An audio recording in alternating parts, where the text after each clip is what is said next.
In the last class, we had developed the stress field equations, and particularly we saw the stress field in the very near vicinity of the crack tip.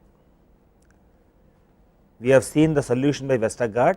We also saw certain modifications on the Westergaard solution, and one of the important modifications you have on Westergaard's equations is the modification by Irwin. In fact, while interpreting the results of Wells and Post, he added an extra term, and this is to essentially the sigma x stress term, a quantity minus sigma naught x. Although the final objective may be to find out K1 from the experiment, you will have to use the experimental information to find out sigma naught x as well as K1, and then report the value of K. Only that value of K is representative of the actual stress field seen in an experiment. This is the way you will have to look at it. And we have also seen the kind of fringe patterns that you get by using this stress field equation. We will have a look at them again.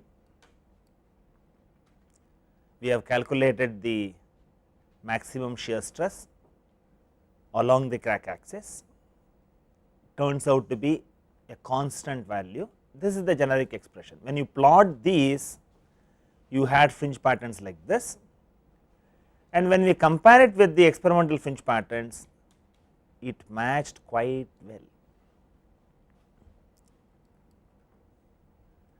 And this is what I said, a simple modification by Irwin has helped you to capture even the tilt of the fringes. This is becoming straight, which was inclined like this, tilt of the fringes was inclined like this, and it is becoming straight as you go close to the crack tip, and that is what you see in the fringe patterns. But along the crack axis, it also gave only a constant value of the maximum shear stress, whereas in the experiment, even in this case there is a subtle variation. You could see prominent variation in problems where the crack is long or where the crack is situated in a stress concentration field. In addition to this, we also saw what are the modifications done by Tada, Paris and Irwin. What they looked at was, they looked at, while shifting the origin, we had made a simplification. Instead of simplifying the way that we had done, you could express the denominator as a binomial series. So, you essentially get a series solution, and if you look at whether it has helped in satisfying what is seen in the experiment, if you really look at, it has not done so. Though it is not shown here, along the crack axis it predicts no fringe order, very similar to the original Westergaard equation. Though this modification was tried, this modification was not useful. When you have serious terms, you normally think, okay, if I take the first term, the solution is to a certain level of accuracy. If I take several other terms, the accuracy keeps on increasing. That kind of a generalization you cannot make it here. The first term is still what you have in your conventional Westergaard solution.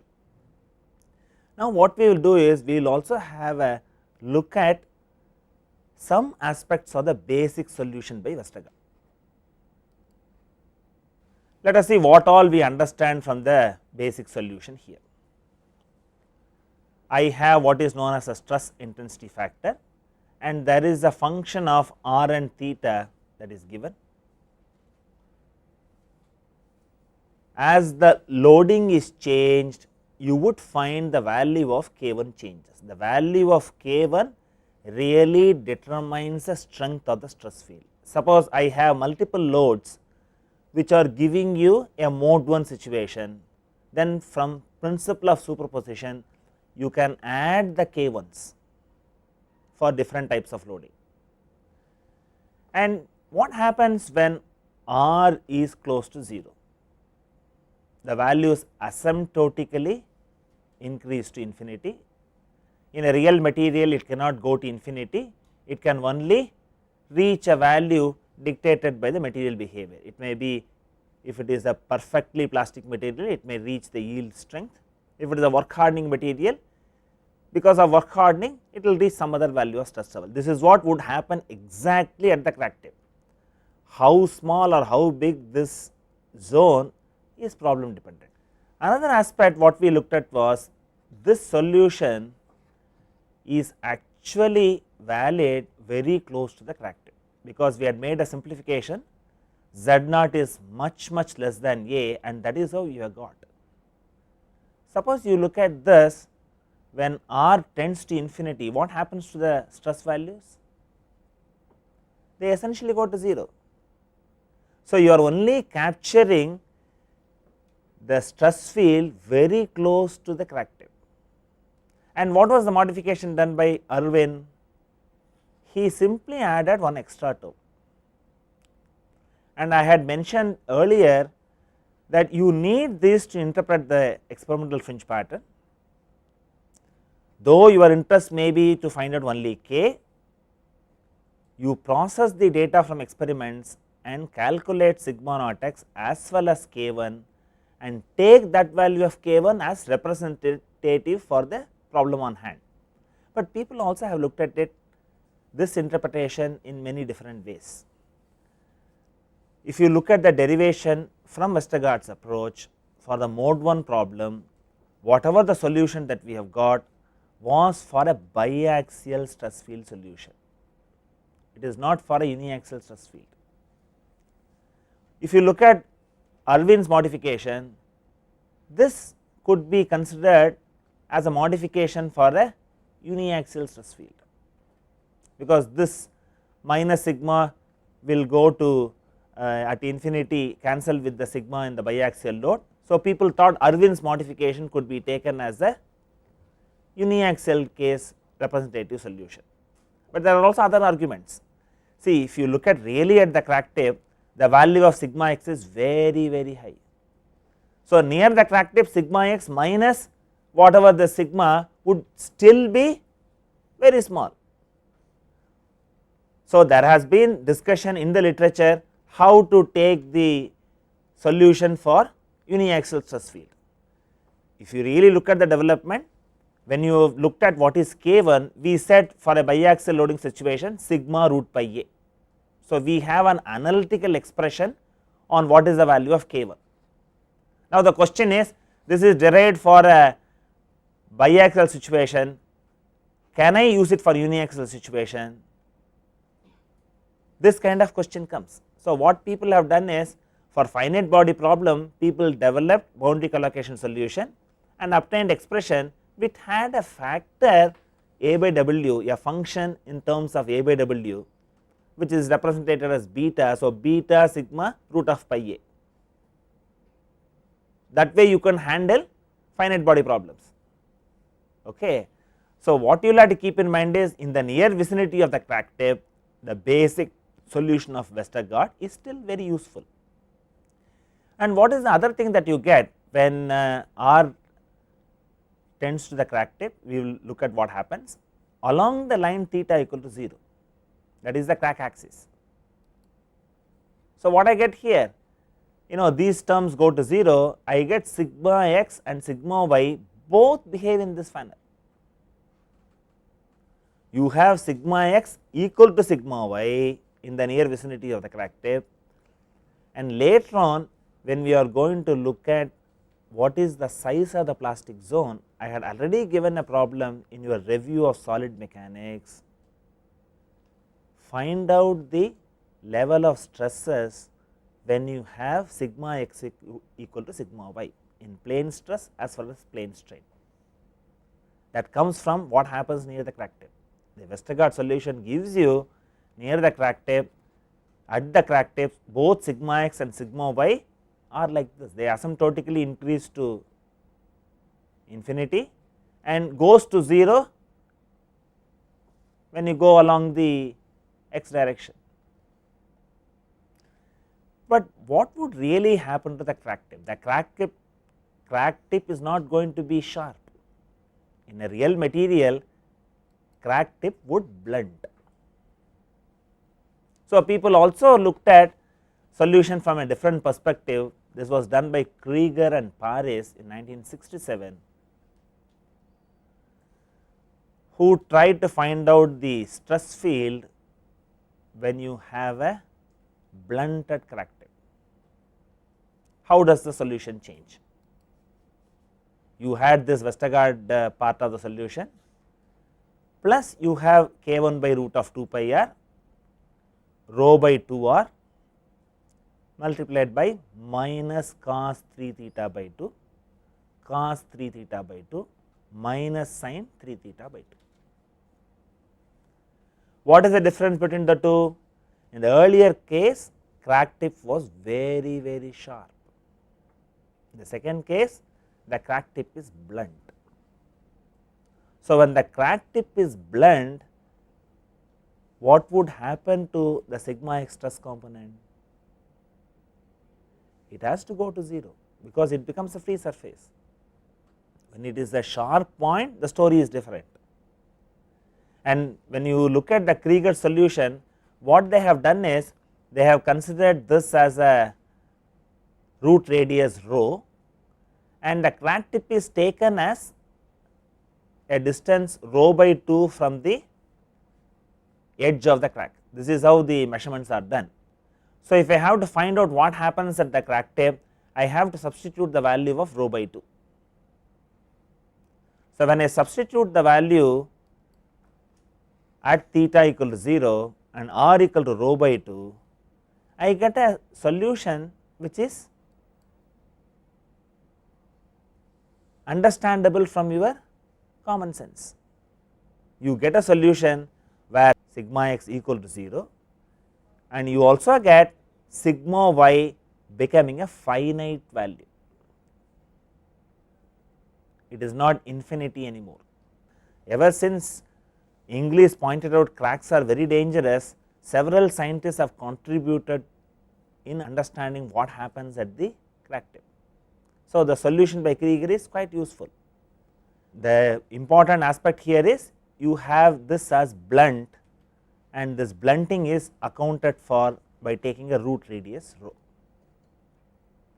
And if you look at the stress field, it would be something like this. You have a blunted crack tip here, shown as sharp, but imagine that it is a blunted crack tip, and I have some variation of sigma x like this. It is 0 at the crack tip, and the sigma y and sigma x are different, and sigma x reaches a maximum value at a short distance away, and this is nothing but the Krieger solution that I have shown earlier. So, the focus here is you are getting a sigma x value 0 at the blunted crack tip, and sigma x reaches a maximum at short distances away, and your sigma y value is not infinity, but it is very large, but it is a finite value. Now, what we will look at is we will go and find out the displacement field. We would still use the Westergaard solution itself. From the Westergaard methodology, you may not be able to get it for a uniaxial loading situation, but we have seen whatever the final solution you get is reasonably good enough to represent the crack tip behavior quite well. So, we go to the displacement field, and here again what we will do is we will develop it based on the stress function themselves. And what is done here is, since we are focusing on mode 1, the stress function given by Westergaard is represented as capital Z1 and Z1 prime and so on. In the earlier discussion we had kept it as capital Z, because Westergaard used that basic solution to get the stress field for a variety of problems. Now, we are going to focus on mode 1, mode 2 and mode 3. In order to distinguish the relevant Westergaard stress function, we would represent them as Z1, Z2 and Z3 as the case may be. So, here we are having this capital Z1, and what is the advantage? By taking Z1 in this fashion, the reference axis would be the center of the crack tip, origin of the reference axis would be the center of the crack tip. If I modify the Z, you could also see what happens at the crack tip. In fact, when I want to get the displacement field, I would like to get the displacement field with crack center as the origin as well as crack tip as the origin. I would use them in appropriate manner when I want to understand the concepts in fracture mechanics. One of the interest is we want to see under given loading how the crack opens up.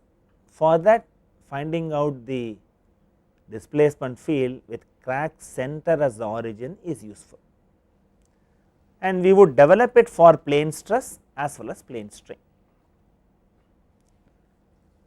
So, in the case of a stress formulation, we get the stresses first.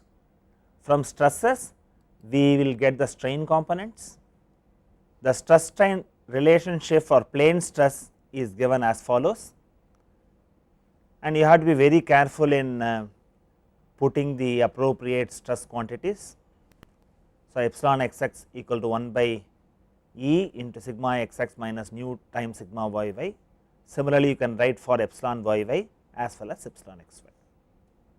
So, in the case of stress formulation, we get the stresses first, using stress strain relationship evaluate the strains, and the strains are related to displacement quantities. So, from strains we will have to find out the displacement, and we know from your solid mechanics that epsilon xx is nothing but dou u by dou x, and epsilon yy is nothing but dou v by dou y, and your epsilon xy is 1/2 of dou u by dou y plus dou v by dou x. And what we have done now is, from the stress strain relationship, we have written the strain quantities. So, epsilon xx turns out to be 1 by Young's modulus multiplied by real part of Z1 minus y imaginary part of Z1 prime, minus of nu times real part of Z1 plus y imaginary part of Z1 prime, and epsilon yy is very similar. There is a change in the sign here and there is a change in the sign here, otherwise the basic expressions look very similar. And I have this shear strain in which we have replaced the value of G in this manner. We know E equal to 2G into 1 plus nu. So, that is substituted, and we have written it in terms of E here, minus 1 of 1 plus nu divided by Young's modulus y real part of Z1 prime. See, finding out the displacement from strain is not a simple task, you have to be very careful. If I have only dou u by dou x and dou v by dou y, there is no other interrelationship, then the methodology is straightforward. I can directly integrate expression 1 and expression 2 and say this is the displacement field. What I have here is, I have an expression for dou u by dou x, I have an expression for dou v by dou y, I also have an expression interrelationship between them, dou u by dou y plus dou v by dou x is given as epsilon xy. So, whatever the solution for u and v I get, this equation also to be satisfied, that is to be taken care of in your mathematics. Now, what we will do is, instead of keeping this as Young's modulus, we will replace it in terms of G, that is what we are going to do it in the next slide, and group the terms.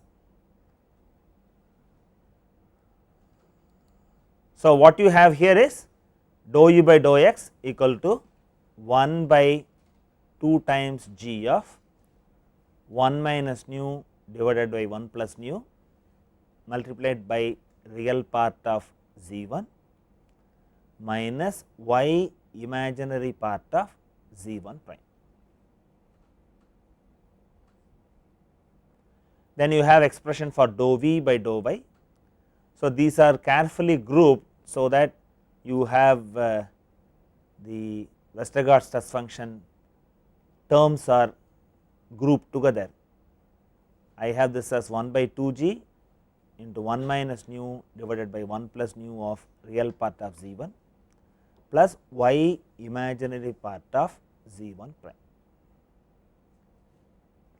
We will still retain this as z 1 and carry on with the calculation. Finally, we would look at one set of solution with crack tip as origin, another set of solution with crack center as the origin. We will get the expressions in terms of r and theta. Until then, we will just keep them as capital Z itself. So, on integration, the expression for u and v turns out like this. These are long expressions, please take some time to write them. So, I have u equal to 1 by 2 g multiplied by 1 minus nu divided by 1 plus nu real part of z 1 bar minus y imaginary part of z 1, and I have added a function here. Now, this is what you will have to keep in mind. We have the expression dou u by dou x. So, when I get an integration of that, I will have an integration constant.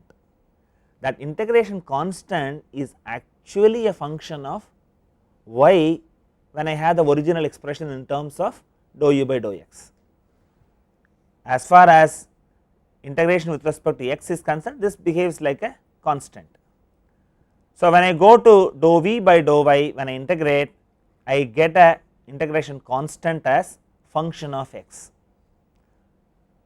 So, I have v equal to 1 by 2 g of 2 by 1 plus nu multiplied by imaginary part of z 1 bar minus y real part of z 1. So, keep track of when I do it with respect to y, there is a flip over in the functions as well as the sign change. This you have to look at the Cauchy-Riemann condition and make your understanding clear. So, the solution of u and v would be complete only if I also evaluate what are f y and g x. If I know these two, then I can get the expression for u and v, and that is what is summarized here. F function of y is the constant of integration, which can be a function of y only. Similarly, g x is a function of x only. And I have made a statement that for fracture problems, function of y and g of x can be equated to 0 without losing generality. That makes our life simple, but what we will do is we would really go and find out what is the reason behind it. So, for that I need to look at what will happen to this expression, because we had seen we also have interrelationship between displacements in the form of your epsilon x y. So, I will have to evaluate 1/2 of dou u by dou y plus dou v by dou x.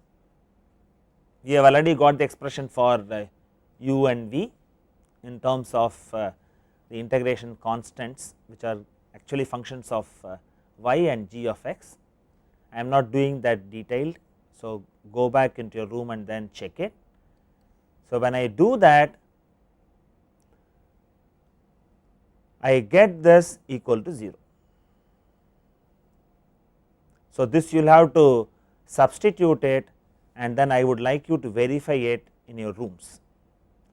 So, dou of f of y divided by dou y plus dou of g of x divided by dou x equal to 0. This is what you get when you substitute it, and this can be rearranged as dou of f of I divided by dou y equal to minus of dou of g of x divided by dou x equal to a, and a is a constant, and we will investigate what is the influence of this.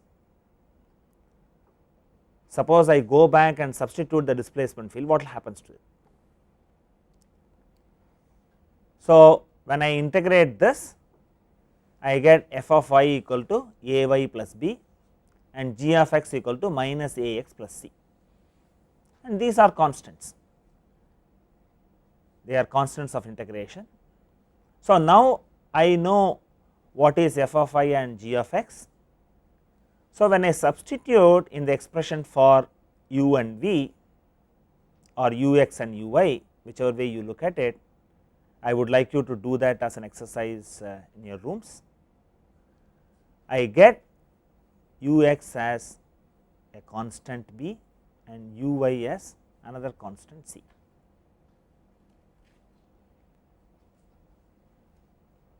And our solution will not be affected if I take, without losing generality, these b set to 0. You know, in your normal theory of elasticity, though you have solved problems based on stress formulation, only for a very few cases probably would have gone ahead and evaluated the strain as well as the displacement. If you had done that exercise, here also the exercise is similar. And now we look at what is rotation. The rotation is given a symbol omega, that is nothing but 1/2 of dou u by dou y minus dou v by dou x. So, the contribution of function f and g towards rigid body rotation is what you are getting it here. Omega equal to 1/2 of a plus a, which reduces to a constant a.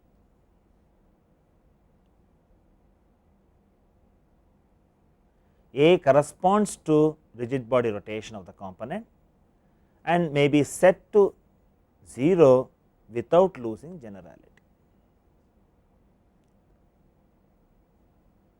So, what we are actually looked at is, we have said when you integrate dou u by dou x, I would have an integration constant appearing as a function of y. When I integrate dou v by dou y, I would have an integration constant appearing as function of x, which is g x. Without losing generality, by a detailed analysis, it shows they represent only rigid body translation and rotation. We could make them. So, the displacement field is finally obtained in this fashion. U is given as 1 by 2 g of 1 minus nu divided by 1 plus nu multiplied by real part of z 1 bar minus y imaginary part of z 1, and v is given as 1 by 2 g of 2 by 1 plus nu imaginary part of z 1 bar minus y real part of z 1. You know, our interest is to get the displacement field with crack center as the origin as well as crack tip as the origin. So, for crack center as the origin, use the stress function as z 1 equal to sigma z divided by root of z squared minus a squared. For crack tip as the origin, use z 1 equal to k 1 by root of 2 pi z naught. This I would be emphasizing it, because when you take up a book, they give an expression, you may not know unless it is very clearly said whether those expressions are related to crack center or crack tip.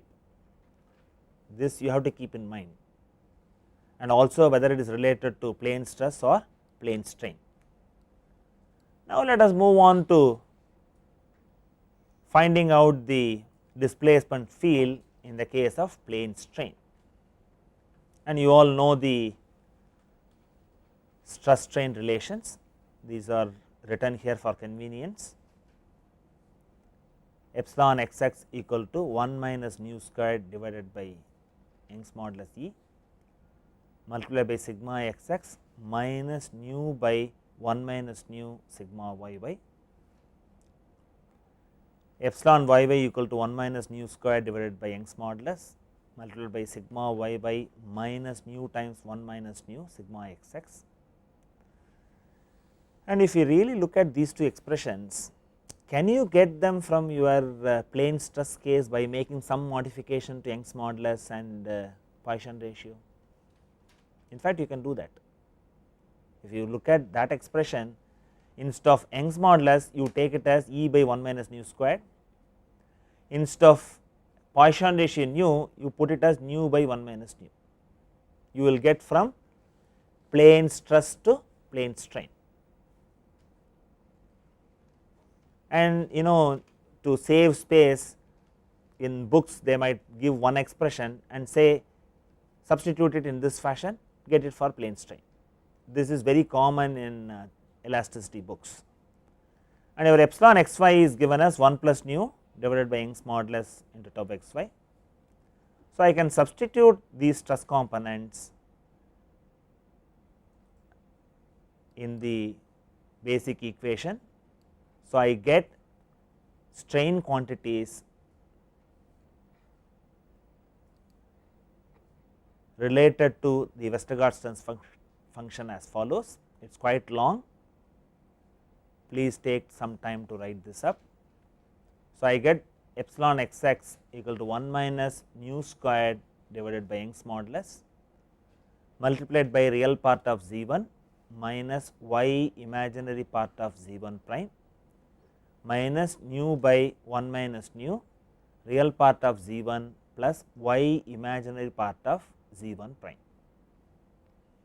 Then I also look at what is epsilon y by, which is 1 minus nu square divided by Young's modulus into real part of z 1 plus y imaginary part of z 1 prime minus nu by 1 minus nu real part of z 1 minus y imaginary part of z 1 prime. So, what we will do is we will group the terms involving z 1 and z 1 prime and get the expressions, because that will make our life simple later. So, I get dou u x by dou x equal to 1 minus nu squared by Young's modulus 1 minus nu by 1 minus nu multiplied by real part of z 1 minus 1 plus nu by 1 minus nu y imaginary part of z 1 prime. Then epsilon y y equal to dou u y divided by dou y equal to 1 minus nu squared by E multiplied by 1 minus nu by 1 minus nu real part of z 1 plus 1 plus nu by 1 minus nu y imaginary part of z 1 prime. See, the expressions are long, I do not expect you to remember, but nevertheless your note should have these expressions. In fact, for your examination I would allow you 2 sides of an A4 size sheet where you could have the formulae you think that are relevant can be written and come, because in a course like this you will have to encounter long expressions, there is no other go. It is not a test for your memory, but you need to have those equations, and I have been emphasizing whether these equations are referred with respect to the crack tip or crack center, make those notes also appropriately, and you will have a good set of equations summarized in your notes. And while developing the plane stress situation, we have looked at the integration constants can go to 0. So, we take advantage of that understanding. I integrate the expressions for strains and get the displacement u as 1 by 2 g into 1 minus 2 nu multiplied by real part of z 1 bar minus y imaginary part of z 1. Can you now go to your plane stress expression for u? Can you get from plane stress expression for u to plane strain expression for u? I have to make some small changes in the Poisson ratio. If you substitute nu by 1 minus nu in the plane stress equation, you will get the equation that you have got in plane strain. and we have the displacement component V as 1 by 2 g 2 into 1 minus nu imaginary part of z 1 bar minus y real part of z 1.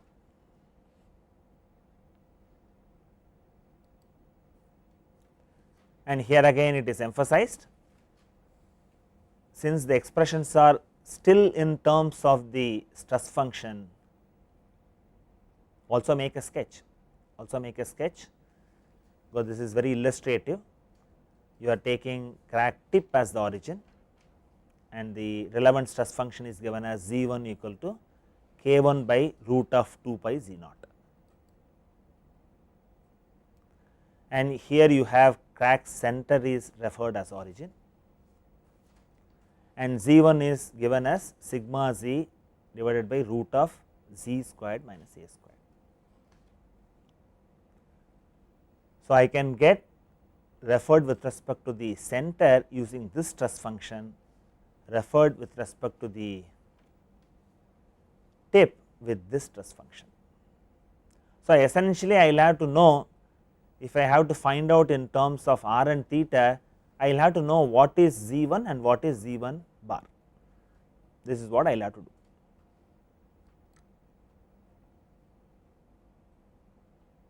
And this is just to verify your notes, it is all summarized here. In this slide you have the expression for plane stress as well as for plane strain, the displacement field. If you have made any typographical errors, please verify and correct them by looking at this.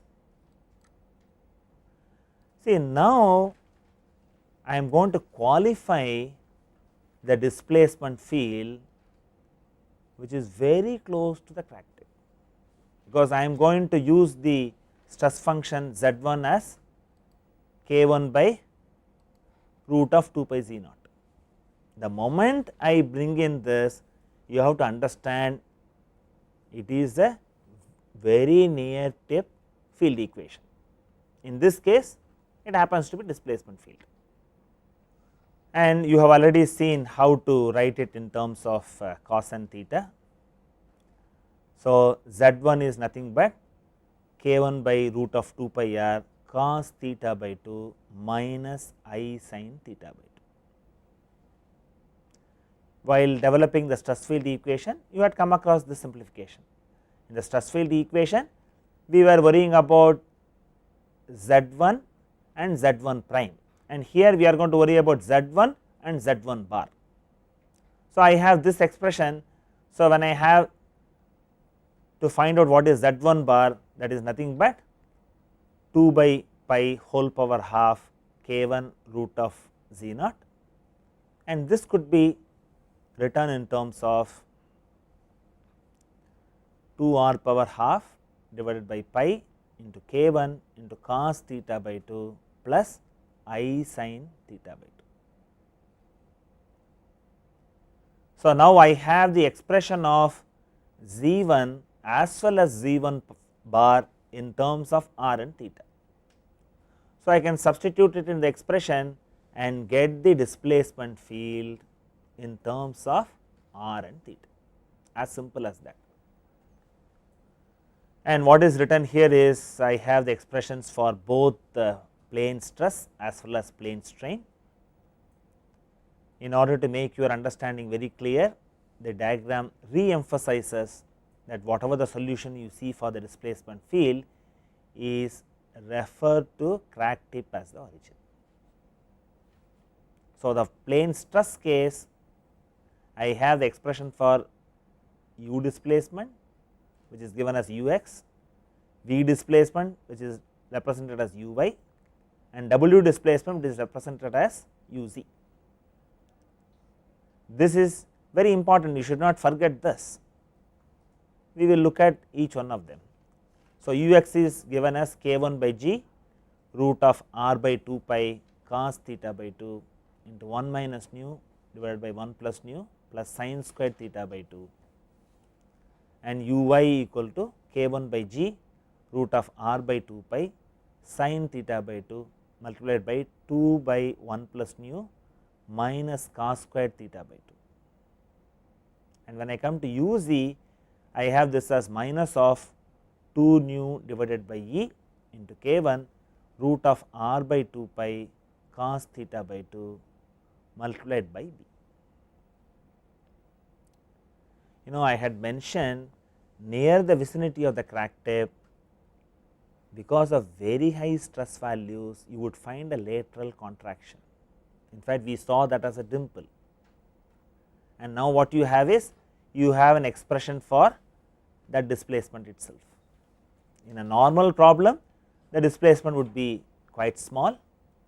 Because you have a crack problem, I have the value of k, and if you look at the parameters close to the crack tip, you find that this value is quite significant, you cannot ignore it.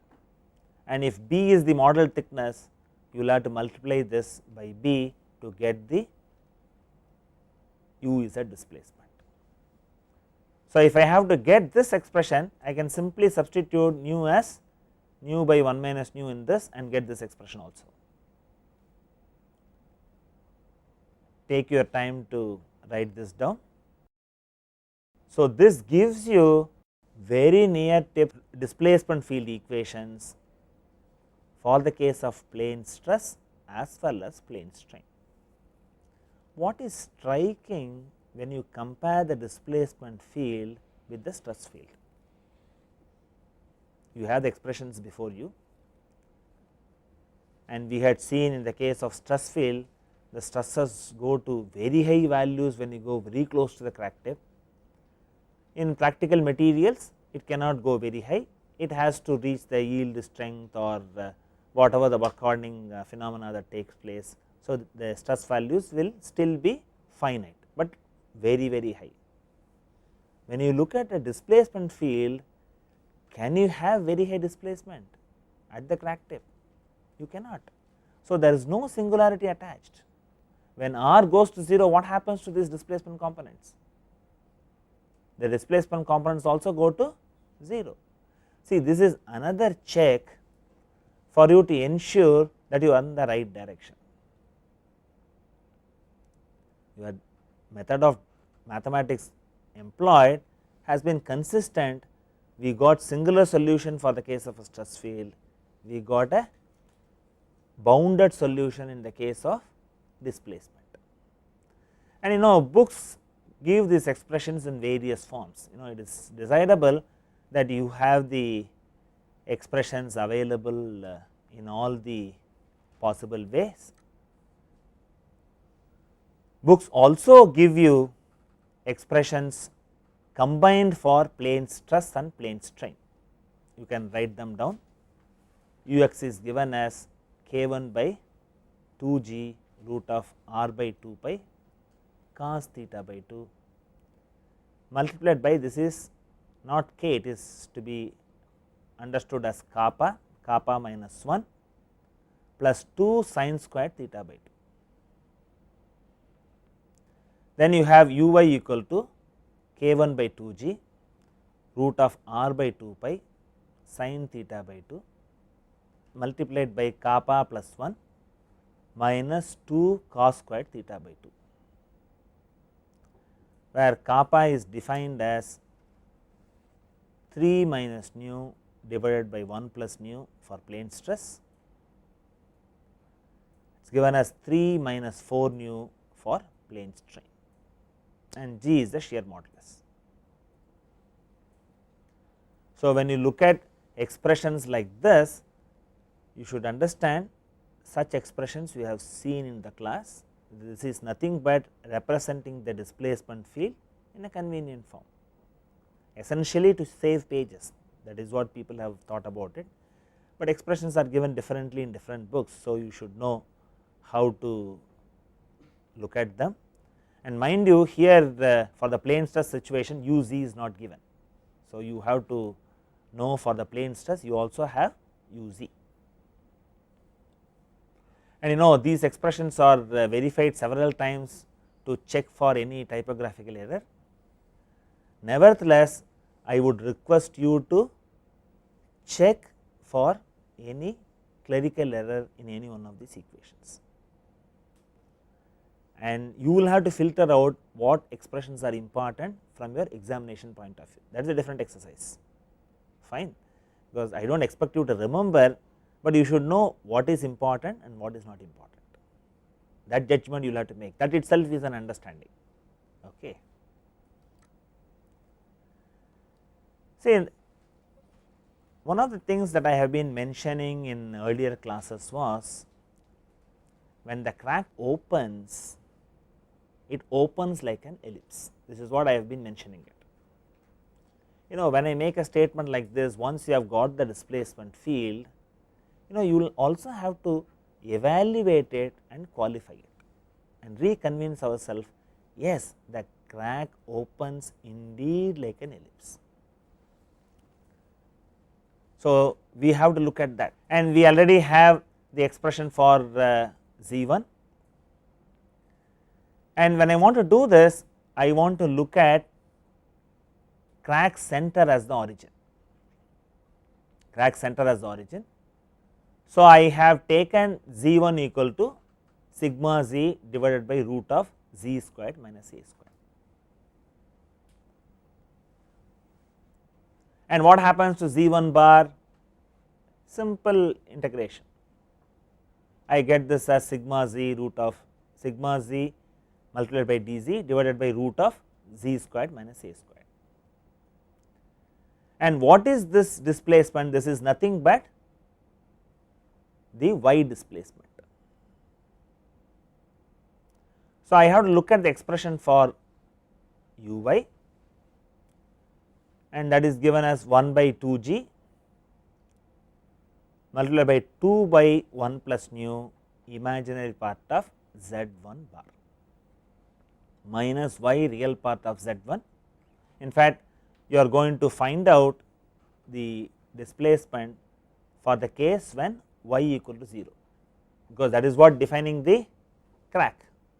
So, you really want to know for y equal to 0 what is the expression for the displacement. And when you look at here, this simply reduces, because when you substitute y equal to 0, this term knocks off. So, essentially you will have to calculate what is the imaginary part of z1 bar, and z1 bar is given in this fashion. Now, you have to go and integrate this equation and find out what is the final expression you get.